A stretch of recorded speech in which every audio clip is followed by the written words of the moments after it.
Well, Suzanne Koppendijk is a neuroscientist, also a biologist, who has decided a couple of years ago that she did not want to work in academia anymore, and works now as an independent consultant with medical devices. I also run a nonprofit organization, and through our software business that I own with my husband, I'm also a mom. I'm also a daughter. Our family is in the Netherlands, and I'm also a sister, a friend, and some other mentor. Sometimes I'm a mentee, so I have a lot of different hats.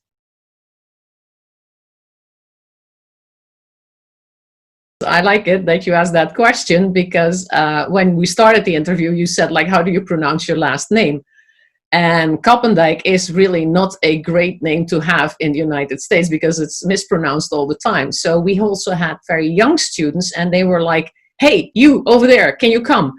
And that's kind of like not such a great idea to hey you. So I said, you know what, instead of Dr. Koppendijk, why don't we call me like Dr. C, which is so much easier. So Dr. C it is, and that's like, there's only one Dr. C in the room. There are a lot of hey yous in the room, so in that way it's like easy to reach and easy to write. So that's why I am Dr. C. Also from the laboratory, because it's so much easier to be called Dr. C. So for, I think, well, maybe like 25 years, I'm already Dr. C. So that's how I've been known.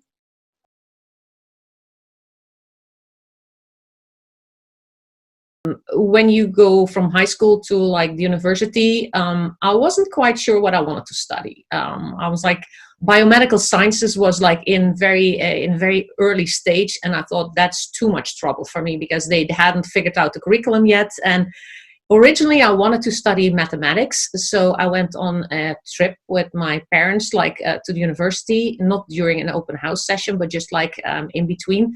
And I noticed that there were not many girls in mathematics, so I said, well, maybe mathematics, I should wait on that one. So I decided to start biology, because in biology you have physics, you have chemistry, you have mathematics, and you have all kinds of different disciplines. So then I started with like biology as an undergrad. I finished that. And after that, I decided by accident, I got into pharmacology. So the study of drugs in like bodies and how they act and react. So that falls under a bigger umbrella of neuroscience. And what I did is, when I studied like pharmacology, I also studied cognitive development, so how brain development works.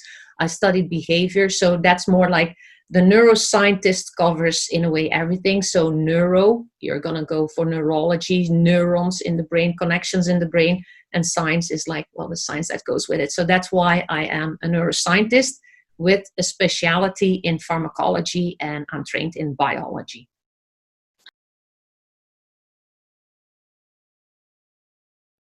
Oh, well, that's a long time ago. I think in 1984, I got my master's. And then in 1990, I think I got my PhD. And then I was a postdoc. And then when I was 48, I got my MBA online. So that's my last degree that I got. So basically my whole life I've been studying. For example, like the lecture we're going to do, the workshop on the brain and nicotine, when I was studying the effects of nicotine in the model that I was using at Florida State University, which is the zebra finch, vaping was not really in yet. So that's like kind of like the latest development. So I needed to go and read up upon like the literature that's known about vaping. What is the mechanism of action there? So with all different types of drugs, you have to keep up. And since I work as a consultant with medical devices, I have to read a lot and do a lot of data analysis. So I keep up with literature. I have favorite parts of the literature that I like to read, of course, because that's like you don't have to like all the parts of neuroscience, but I'm very interested in like neurological diseases. So for example, Alzheimer, Parkinson disease, also diseases that are related to drug of abuse. So mainly like the cocaine, the opioids, but nicotine as well. So that's like how how I study and keep up with everything that is going on in the world right now. And then COVID is very important as well, because I can see that there are going to be long-term problems in brain development from younger children, but also older children or young adults have a problem, different types of problem, but you can trace that back to like the neuroscience in the brain. And that's why I think brain is so fascinating. So I could not do without the brain.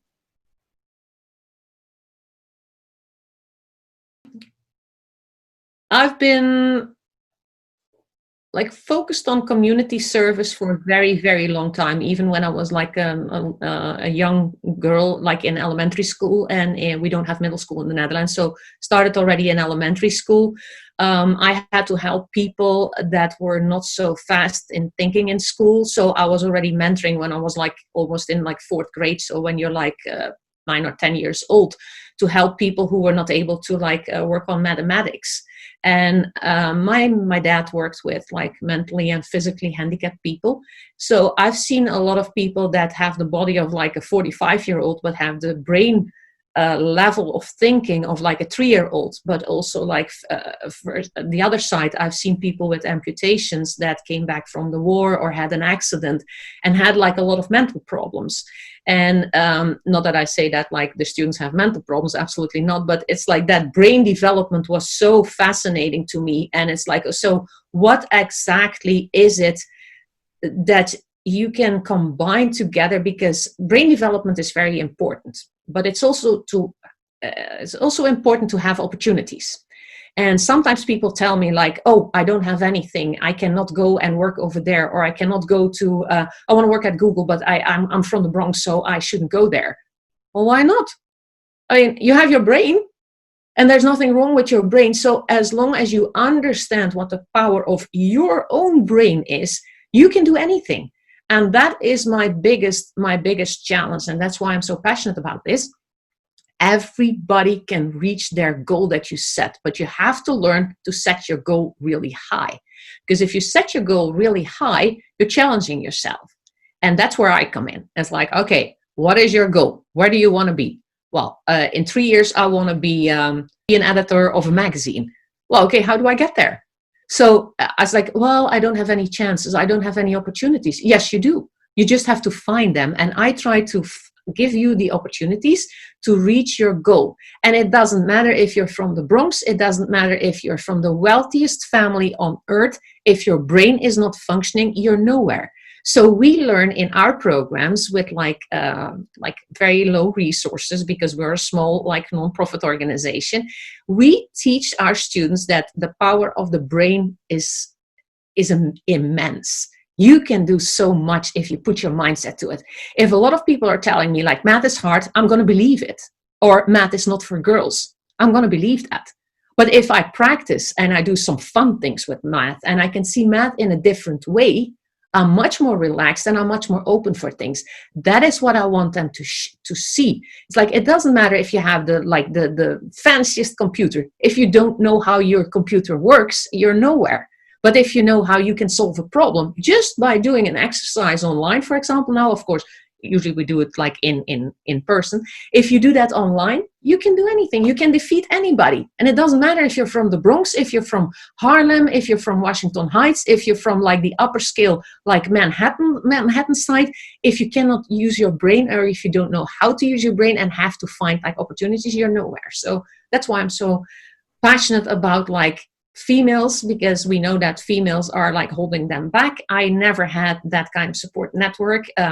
Not when I was like younger. I had mentors in my life, but not a supportive network that I can provide to our students and networking them together, have them network together. So that's what I want to provide: a network, a safety platform, a safe platform where they can develop, where they can explore, where they can make mistakes. And you know what? If you make a mistake, fine. I'm not going to judge you. I'm not going to ask for your GPA. I'm just asking, use your brain in a clear way and see your own potential and dig that out, that potential from everybody. And then I'm going to push you and you can go to your goal. That's my goal.